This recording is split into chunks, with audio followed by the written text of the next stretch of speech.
Hello, everyone, and welcome to She Plays, the podcast. I am super excited today to be joined by Maddie Purcell, who is founder and owner of Portland Rising, the ultimate Frisbee team in the Premier Ultimate League up in Portland, Maine.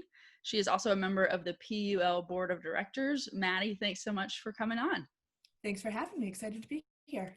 I am super excited to chat because I dabbled a bit in ultimate Frisbee in college and high school, but to then hear that there's a league that started, it's amazing. Can you talk a little bit about, I guess, let's first start out with like your personal experience when you started playing and then, it becoming a professional option. Yeah, I'm like you with Ultimate. I dabbled for a while. Had friends who played, the pickup style, like too many people on the field kind of thing in high school. But I was always playing another sport. So I played basketball, soccer, ran track in high school. I ran track all through college, which at that point was when a lot of people started learning to play or like started taking it seriously. So I didn't start playing competitive Ultimate until after college, when I really needed, like all the other sports stop, and Ultimate, there was this opportunity, even not at the professional level, to keep growing and keep competing at a high level. And so I got into it, and I was only a few years behind. One of the things I love about Ultimate is it has the best learning curve of any sport I've ever played. Like, learning the throws and then getting the field sense down, but there's a next thing to master all the way up. It's so much fun. But so started playing, taking it really seriously, and was in Maine. So I was captaining a bunch of teams, and we were traveling all around the country to play just at the club level. So funding ourselves and that kind of thing. But for a couple decades now, a lot of the top players in Maine have been shipping out to go play for like the top national level teams in Boston or elsewhere around the country. And so we've had all these like outstanding players coming from Maine and contributing to our success in the youth system nationally and all that kind of thing.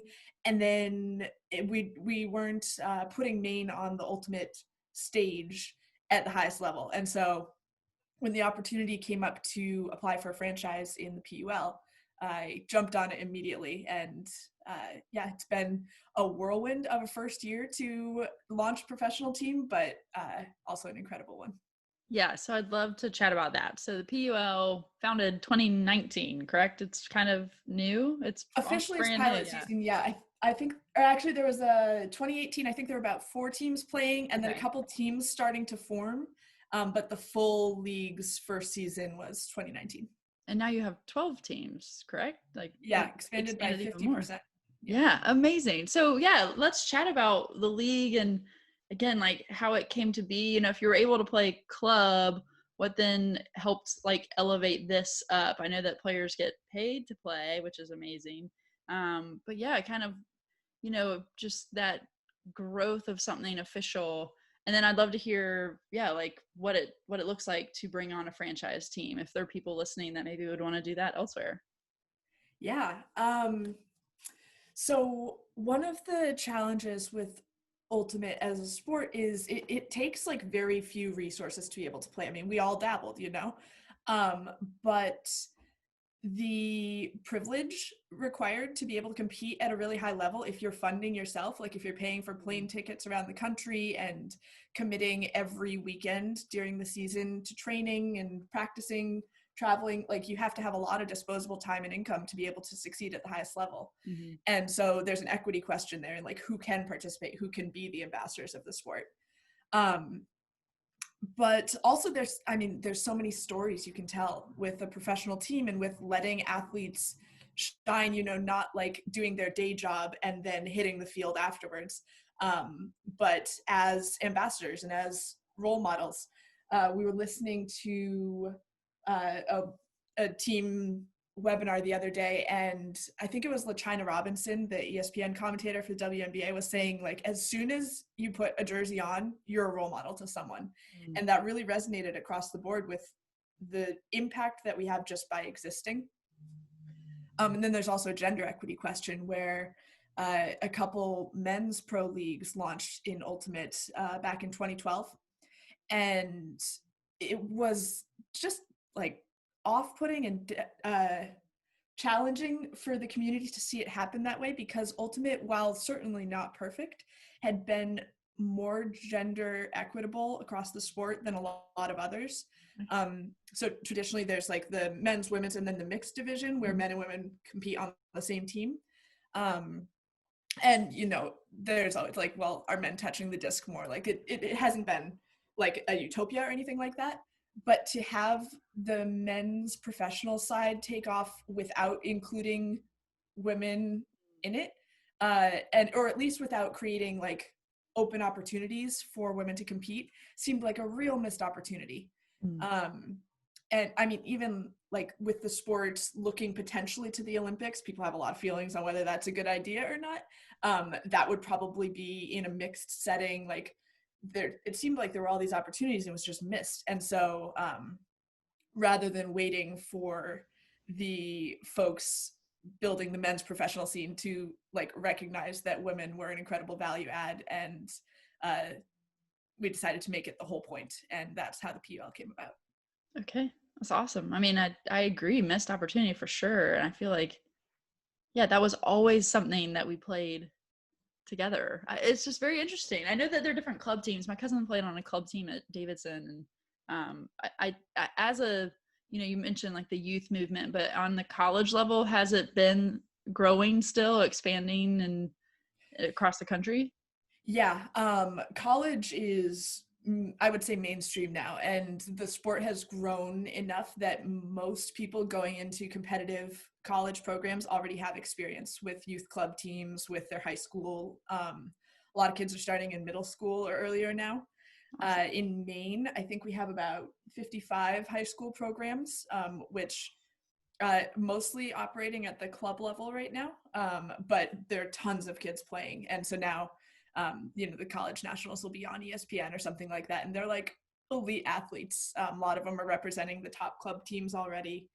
So the growth has been the growth in skill and like talent coming up earlier has been pretty exciting.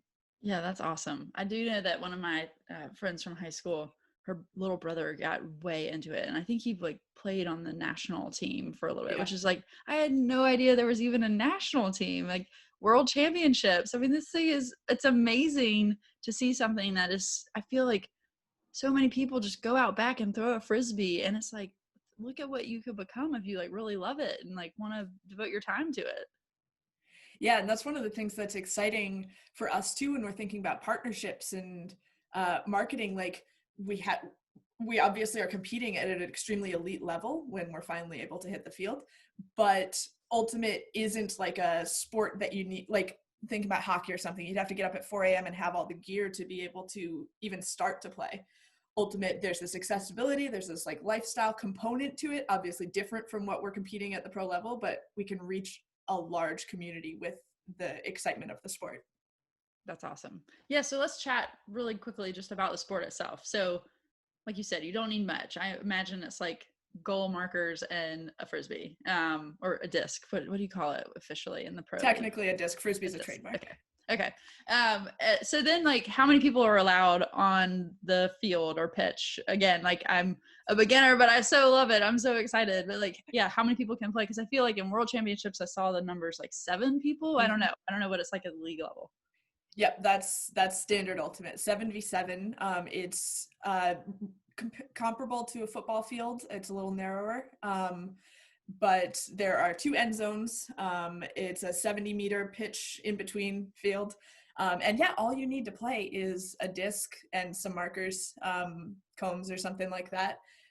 We play in cleats, but it's like you can go out and have a fun ultimate reminiscent game with like 4 people, or I don't actually recommend the like 12 people on a side huck fest kind of thing, but if we all got started that way, there had to be something to it. So um yeah, it's super accessible, and with the learning curve, like there's drills and like with you don't need the full team, you don't need the full organization to be able to improve, which it's been challenging not to be able to play through quarantine and have our full sides and things like that, but it's a sport where there's opportunity to keep improving at an individual level while being distanced.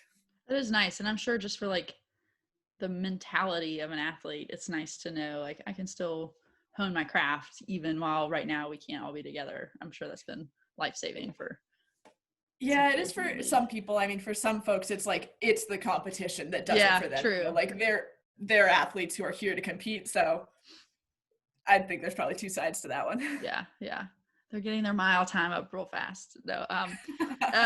Yeah. Okay. So then just a couple like, again, for anyone listening who's never tuned in or like never played a legit game of Ultimate back in the day, like what are some of the rules you feel like are most like vital to understanding if you're going to watch a game or play a game? Let's see. Well, so something kind of interesting, we have a return to play committee in our league looking at, safety considerations, and obviously a lot of that is off field, but we're also considering playing with the idea of, well, what does like less contact Ultimate look like, in case there are opportunities to return to play at a modified level first. So technically Ultimate's a no contact sport, but there's a lot of incidental contact, and so the 2 teams of 7 start on their end zone lines. The defensive team pulls, like throws a huge huck to the offensive receiving team, and the offensive team attempts to work it up the field. They can do it in 1 throw, they can do it in 200 throws, but it's a lot of playing with space. So there's usually a stack and then open space around it in the deep, in the different lanes for cutting. And obviously as defense, you're trying to make those lanes challenging to throw to. But athletically, it's like, it's very high flying. Like there's routine big plays, whether it's a sky or a layout grab or a defensive bid. And then a ton of stop and start running, kind of like a soccer football hybrid in terms of the athleticism required. And if you catch it, how many steps can you take? No steps. I mean, no steps. You're supposed to immediately come to a stop. Okay. Obviously, if you're running full speed, that is going to take a step or two, but it's pretty easy to, no one would get away with like extending it for that 3rd step at this level. Yeah. No, that's true. That's good. When like referees, like do you guys have your own referee system as a league? Like how does that even work? Is it former players? Like that's cool to think about too. Starting a league, you have to have all of the things. Yeah, and a couple of the pro leagues have done different things with refereeing. What we have are called observers. So it's still a self-officiated game at first, but in order to keep the gameplay moving along, like if there's a dispute or the players didn't have a good perspective or something like that, it very quickly goes to an observer to make, like, they can see if you were in or out. If you were diving for the disc, you probably didn't see exactly where your foot was on the line, so they can just make a quick keeping the game moving ruling. But fouls, and there's a stall count, so you can't just stand there and hold the disc forever. Your marker is going to be stalling, and also making it challenging to throw. So a lot of the like in-game calls are made at the player level, which is kind of cool. It's funny for me, having come from some other sports backgrounds, to now watch like basketball or something like that and see the stuff that people are clearly getting, like you're playing the refs as much as you're playing the game, right? And that doesn't really happen in Ultimate because you're responsible for your own calls. There's sort of a maybe more part of the game integrated sense of sportsmanship, and we call it spirit of the game. I love that a lot, because I agree, like the more attention you pay to refs, it's like, come on, you're kind of sullying the game a little bit. It creates a funny storyline sometimes, but yeah, like, would I rather see someone fighting with a ref or getting a huge grab? Yeah, I'm there with you. So, and curious, like if there's things you can't mention, I totally understand. But if someone is listening and they're like, I really, I've been playing since college, I'd love to learn how to like bring a team to my city. What does that process look like for the PUL? Well, I think a lot of the teams have come to the league through different ways. So I'll speak to mine. I'm an entrepreneur, and I love building organizations, and the chance to do something that hasn't been done before really speaks to me. So for me, it's building a business, and then from there we're building, like, internally we're building our team, and then externally we're building our community. And so that, I mean, it's all of the business things that, it's marketing and communications and financing, figuring out like what our sponsorships are going to look like and how we're selling and positioning the team. But I think the first point before you get into any of the like operations and how we're going to do that is the why. And you can't succeed at something like this, especially there's so much opportunity and potential in women's sports, but not everyone knows how to recognize that yet. And so there's a little bit of an uphill battle of explaining and showing the value, the worth. So having a why about what matters to you and the impact that you can make beyond just, the fun and the like glitter of professional sports is something that makes a huge difference, both in figuring out how you start the team and how you make decisions along the way. Like, for instance, my co-founder and I, I think maybe the second day we found out we got the franchise, we took the whole day off. We sat down and we were like, all right, like, what's the guiding principles that are going to help us decide everything that comes up from here? So our vision, our mission, our values, really codifying them. We knew the ideas of them, but we really focused them in so that when it's like, are we going to work with this partner, or how are we approaching our social? Is it exclusive? Is it inclusive? All those kinds of things. We had the framework for it. And so it makes all the other little decisions and big decisions that come up when you don't have all the information you want to have, you can sort of go back to something to rely on and be like, no, this is who Rising is. This is what we're doing here. I love that. So true and so cool. And just how exciting to have I don't know, for me as a fellow entrepreneur, it's just like so exciting to think about building something like that. And then something that you love so much and you get to play. I mean, it's just like, it's like the perfect, to me, it's like the perfect thing. Just so cool and amazing. I mean, I feel like so much of women's sports is people having to take so much on themselves. And while it's an exciting opportunity to get into, it's also like, dang, really? Like, we have to work that hard for this? Come on, man. But it's exciting to see it succeed. And so, like you said, this year has been obviously nutso and like no play happening.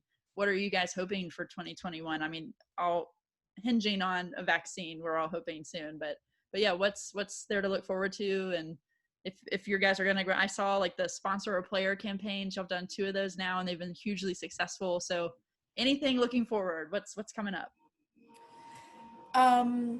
We obviously cannot wait to hit the field. I mean, my team, Portland Rising, as a new team in 2020, has never competed.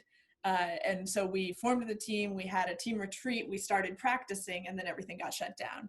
And we had a really incredible lift from our team captains early on to keep the team like building into the virtual space.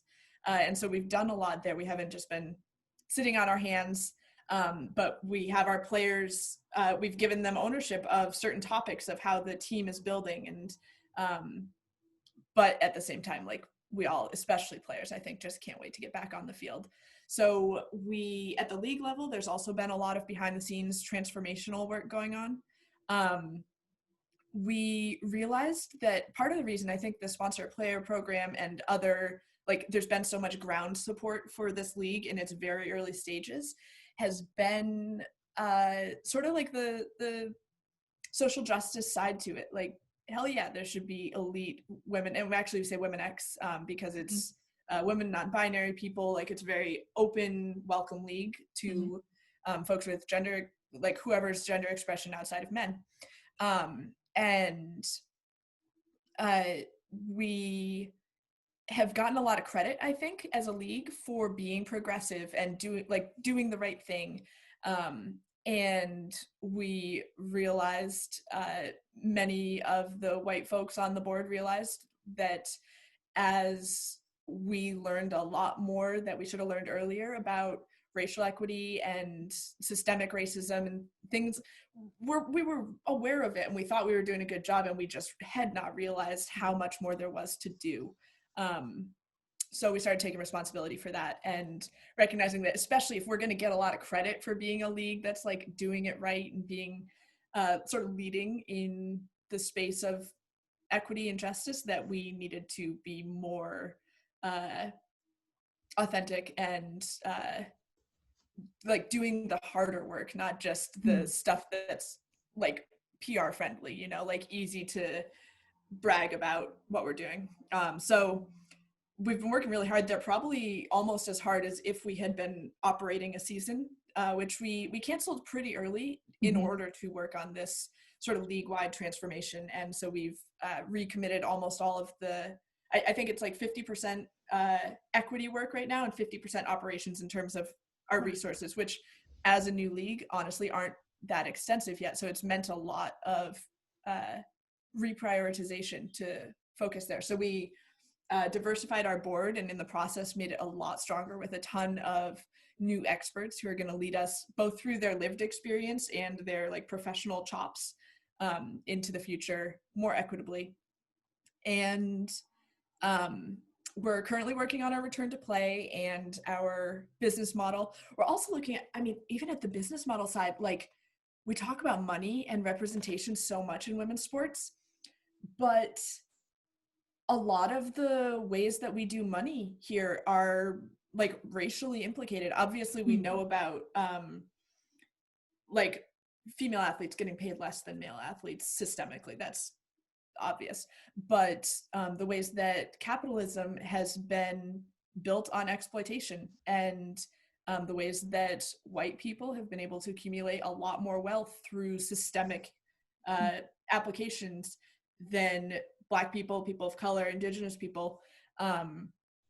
And so we as a league are obviously working extremely hard to be successful financially and to be able to pay all of our players and our staff at their value, which is incredibly high. But if we're doing that without examining the systems that we're trying to succeed in, then we haven't really done it right either. So we're considering in kind of everything we do, like the business as well as the representation, as well as the decision-making power. How are we giving power and access to resources and thinking about it beyond just the, obviously, like we're all trying to make women's sports more equitable and be paid as we deserve. I'm so impressed by that. I mean, I think that if that's not a call right now for everyone listening to be like, this is something I want to get behind, I don't know what else is. I mean, like to like be in a business but have such a conscience, I think is so important. That's incredible that as a league you're that focused on it. It's unreal. And it is something that's exciting in the women's sports industry or non-male industry, that I feel like it does always have a bit more importance. I don't know what the reason behind that is, but you know, all the social justice that comes out of women's leagues, it's been there for years and like really highlighted this year, but that's really interesting to talk about. We could have a whole other podcast conversation, because like then you get into social media, which would be interesting to talk about too. And anyway, but no, that's amazing, and I love to hear that, and I think that you guys are gonna, you know, move forward in the right direction, and that's very exciting. So yeah, I feel like I could talk to you for a whole another hour. We'll have to have you back on the podcast, because you know there's just so much to keep talking about as you guys continue to grow and then hopefully get back into playing next year. I know you guys did the sponsor a player this year and raised over $200,000, I believe, right? Is there something like that hopefully planned for next year as well? Hopefully. I mean, we obviously have a community that's super excited already, and honestly, like not that big yet either. So we're excited about who gets to come into the community next and what that looks like. But the sponsor player program has been there have been custom jerseys that have been pretty exclusive. So I think it's been 4 per player, and once they're gone, they're gone.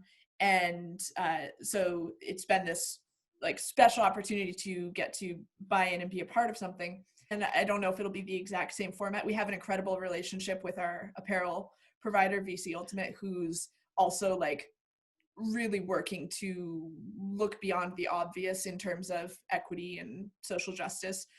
So it's been a pleasure to partner there. And I honestly don't know what the launch plans will be for a community support opportunity. We've been looking at some pretty exciting league ownership and looking at some models around other professional sports where this is all super early. We don't know exactly what direction it's going to take yet, but where the community members are part of shaping the league in a more formal way. So I think we will have more information about what kind of like community launch opportunities there'll be once we know when we're playing again, which hopefully we're looking at mid 2021, but obviously remains to be seen with public health how we manage to get that under control. Yeah. And for updates, though, everyone can follow Premier Ultimate League on social media and check out the website, which we'll put all those links in the notes. You should check out Lewes FC, Lewes FC. It's a soccer club in Britain, and they do a really interesting job of the community ownership like you were talking about. Huh. Yeah, Maggie Murphy is on staff there. We've had her on the podcast, but they're very focused on equality and really, like celebrating the community aspect of sport. So that's cool to hear, though, that there's opportunities like that for you guys. That's awesome. All that sounds really exciting. Anything else you have going on that you want to promote? Yeah, so with Rising not having been able to hit the field yet, we've thought really creatively about like, well, what does it mean to be a team right now? And a lot of that's been internal in building, but also we've found that we have this incredible community of Rising fans before we've even hit the field. So we've been thinking a lot about what stories we're getting to tell with them and for them. And so we've been working on a documentary since the beginning. This is the first professional women's team at this level in the state of Maine, and Maine's bicentennial was 2020. So all of this was just lining up as like, oh, we gotta be telling the story. And so now we have this incredible twist in the middle, where everything shuts down across the world. Which is going to be a real good comeback story. So we've been working on the documentary, and we found that folks like partners and people we were talking to in the city and stuff like that were getting really excited about the documentary in particular. So we started thinking about, well, like that's going to be a while. We want the story to have its triumphant ending by the time we get to share it. So what can we share in the meantime? And we've been pretty based on social over the past 6 months while we haven't been able to connect in person, but we've gotten the go-ahead to do some more content. So we are launching a podcast, probably early 2021, telling some of the stories from Inside Rising and Cross Ultimate and showing off what we have going on here in Portland, Maine. And yeah, we're really excited for that one. That is awesome. That I cannot wait to tune into that. And the documentary, that's a big deal. That's awesome. We'll be rolling out the red carpet for that one. Yeah, and first pro women's sports league. That's awesome. That is such a cool accomplishment. So well done. I wish you guys all the best of luck. Where can people find you? Where can people follow the league? Tell us all that good stuff. Yeah, the league. So we're on all the socials. Instagram, Twitter are probably the most fun right now. Portland Rising. We're also Instagram, Twitter, Facebook, and we are launching a TikTok. So you can tune in to see if there's anything happening over there. And then I'm Maddie Purcell on Instagram. And, actually, I'm also Maddie Purcell 16 on Twitter. And as I was talking with you before the podcast, like, that's an incredible space for women's sports conversations, like both fans and also the business side and the what's coming in the future. There's just so much that I've learned on Twitter as a resource over the past year. So that's a fun place to connect. Awesome. Great. And like I said, we'll put all those links in the show notes. So definitely give everyone a follow. And yeah, I agree. Twitter is like nothing else with women's sports and the conversations you can have and connections you can make. So join the conversation, everyone. It's really fun and you learn a lot. It does take a lot of us to just keep that tide rising. Portland Rising. Oh, funny we connected there I at the think end. he chose that name for a reason, huh? Oh, there you go. There you go. Well, thanks again for joining. I really appreciate it. And yeah, we will definitely have to have you back on if you would be willing next year, and just to hear an update and how things are going. Yeah, I'm sure I'll have lots of news to report then. Thank you so much, Ashley.